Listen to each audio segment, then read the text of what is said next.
ये सड़क किसने बनाई है, एक्सप्रेस किसने बनाया है, मेट्रो किसने बनाई है, जैसे लगता है आपने सैफई की जमीन बेच करके ये सब बनवा दिया है। तुमने अपने पिताजी से पैसा लाते हो बनाने के लिए? तुमने राशन बांटा तो पिताजी ने? क्या बात है? उत्तर प्रदेश की विधानसभा में बुधवार को सदन की कार्रवाई के दौरान डिप्टी सीएम केशव प्रसाद मौर्य और नेता प्रतिपक्ष अखिलेश यादव आपस में भिड़ गए। विकास योजनाओं का श्रेय लेने के चक्कर में दोनों नेताओं के बीच हुई बहस इस मुकाम पर पहुंच गई कि सीएम योगी को खुद सदन में खड़ा होकर स्थिति को संभालना पड़ा। दरअसल केशव प्रसाद मौर्य अखिलेश यादव पर तंज कसते हुए ये बोल पड़े कि क्या उन्होंने सैफई की जमीन बेचकर अपने कार्यकाल में मेट्रो और इकाना स्टेडियम बनवाया था। अखिलेश यादव ने इसका जवाब तल्ख अंदाज में दिया और ये कहा कि क्या वो अपने पिता के पैसों से आज विकास कार्य करा रहे हैं। हालत ऐसी हो गई कि समाजवादी पार्टी और भारतीय जनता पार्टी के सदस्य आमने सामने आ गए। बड़ी बात यह कि जिन केशव मौर्य को सीएम योगी का प्रतिद्वंदी माना जाता था, आज उनके सम्मान के लिए सीएम योगी ने खुद विधानसभा में खड़े होकर स्थितियां संभाली।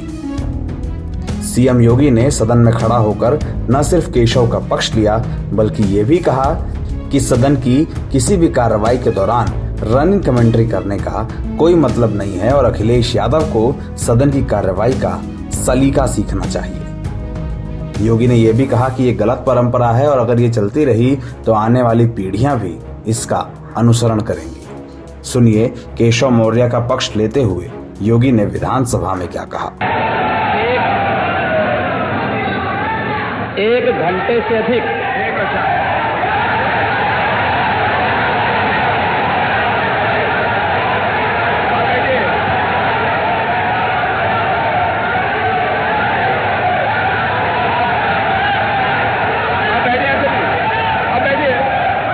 माननीय अध्यक्ष जी, नेता सदन खड़े हैं माननीय, आप अनुमति दे चुके हैं, उसके बाद ये शोर शराबा ठीक नहीं है, ये उचित बात नहीं। अध्यक्ष जी, एक घंटे से अधिक पूरा सदन माननीय नेता प्रतिपक्ष को सुनता रहा। बड़ी शालीनता के साथ उन्होंने अपनी बात कही। विपक्ष के नेता का जो दायित्व था, उन्होंने अपने कर्तव्यों का निर्वहन किया। हम लोगों ने सुना। इस सदन में और सरकार के उप मुख्यमंत्री अपनी बात को रख रहे हैं, बीच में रनिंग कमेंट्री का मतलब क्या है? और दूसरा, एक सम्मानित नेता के खिलाफ असभ्य शब्दों का प्रयोग हो, तो शब्द का प्रयोग हो, तो ठीक नहीं है। और मैं बड़ी विनम्रता से कहूंगा नेता प्रतिपक्ष को कि आपको इतना उत्तेजित नहीं होना चाहिए। देखिए, सफाई की बात नहीं कर रहा हूं मैं, सवाल सफाई का नहीं है। देखिए, हम लोग भी जो विकास कार्य करा रहे हैं, या आपकी सरकार के समय जो विकास कार्य हुए होंगे, ये हमारी ड्यूटी थी। सरकार सरकार होती है और हर सरकार को अपनी उपलब्धि को कहने का अधिकार है। माननीय उप मुख्यमंत्री जी ने बिल्कुल सही कहा कि विकास, आपने कहा, आप विकास की जब चर्चा हुई तो उन्होंने जो बातें कही बिल्कुल ठीक ढंग से की थी। आपके यहां के दूसरे नेता या जब माननीय उप मुख्यमंत्री का यहां पर भाषण संपन्न होता, उसके बाद अपनी बात आप लोग कह सकते थे। लेकिन देखिए, मैं कल भी देख रहा था, कल माननीय वित्त मंत्री जब यहां पे जवाब देने के लिए खड़े हुए, उन पर जिस तरीके की भाषा का प्रयोग उस समय किया गया, आज फिर हम देख रहे हैं। देखिए, लोकतंत्र में हर सदस्य को सदन में अपनी बात रखने का पूरा अधिकार है, और अगर आप कहेंगे तो कैसे इस बात की अपेक्षा रखते हैं कि इस पार से उसका जवाब नहीं मिलेगा? पूरे एक घंटे से अधिक समय तक पूरा सदन और खासतौर पर सत्ता पक्ष से जुड़े हुए सभी मान्य सदस्यों ने आपकी बात को बहुत ध्यान से सुना। देखिए, सहमत होना ना होना अपना विषय है, नहीं, सवाल दूसरा नहीं। देखिए, सवाल, देखिए, सफाई भी इसी प्रदेश का हिस्सा। अध्यक्ष महोदय, सवाल ये नहीं है, मैं सुनने को तैयार हूं। अच्छा, वो बोल रहे हैं, सफाई भी तो इसी प्रदेश का हिस्सा है।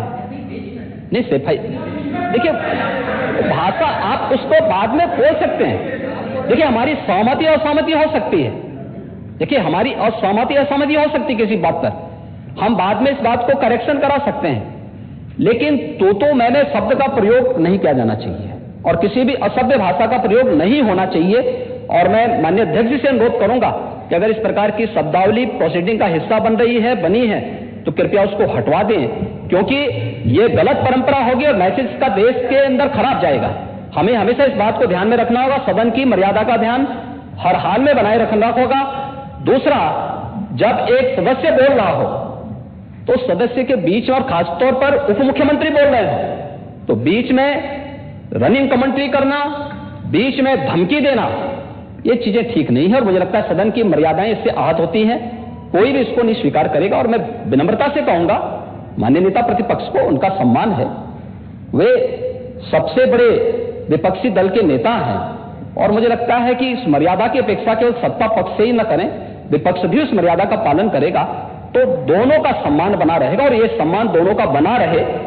देखिए सहमति और सहमति लोकतंत्र की ताकत है, या आवश्यक नहीं, हम ये नहीं कहते हमारी बात से सहमत हूं, या मैं ये भी नहीं कह सकता कि मैं आपकी बात से सहमत हूं। जब मेरी बारी आएगी, मैंने तो पूरे 1 घंटे तक आपकी बात को सुना, मेरी बारी जब मेरे दल की ओर से मेरी बारी लगाई जाएगी, मैं उस दिन अपनी बात को यहां पे रखूंगा।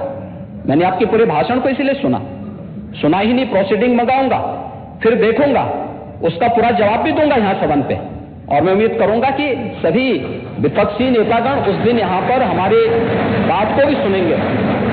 लेकिन एक सरकार के वरिष्ठतम नेता में से एक और उप मुख्यमंत्री जो लगातार दूसरी बार उप मुख्यमंत्री हो रहे हैं, उनके द्वारा अपनी बात को रखा जा रहा हो, मुझे लगता है शालीनता से हमें सुनना चाहिए।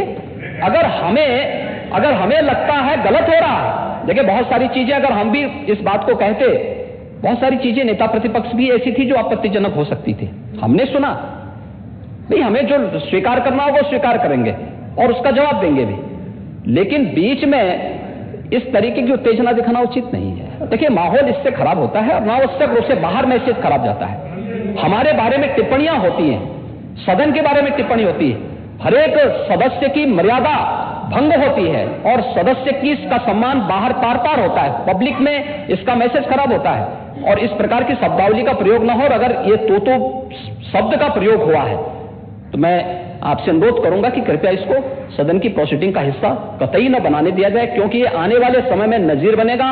फिर यही होगा जो इससे पहले इस सदन में होता रहा है, उस चीज को हर हाल में रोकना होगा। और मैं आपसे विनम्र अनुरोध करूंगा कि ये रनिंग कमेंट्री, बीच में धमकी देना, ये चीजें बंद होनी चाहिए। अच्छा होगा कि